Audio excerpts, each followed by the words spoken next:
ఒకప్పుడు చక్రపాణి అనే రాజు, రాణి ఉండేవారు. వారికి సంతానం లేదు. రాణి ఎంతో భక్తితో సంకటహర చతుర్థి వ్రతం ప్రతి నెలా వినాయకుని పూజించి ఆచరించేది. ఆమెకు వినాయకుడు స్వప్నంలో ప్రత్యక్షమై, నీకు త్వరలో సంతానం కలుగుతుంది అని ఆశీర్వదించాడు. కొంతకాలానికే ఆమెకు అందమైన బిడ్డ పుట్టాడు. కాలం గడిచింది.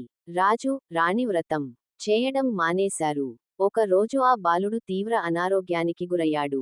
ఎలాంటి మందులు ఉపయోగపడలేదు. రాణి వ్రతం చేయడం మానేసిన సంగతి గుర్తుకు తెచ్చుకుంది. ఆమె మళ్లీ సంకటహర చతుర్థి వ్రతం నిష్ఠతో ప్రారంభించింది. కొద్ది కాలంలోనే బిడ్డ కోలుకున్నాడు.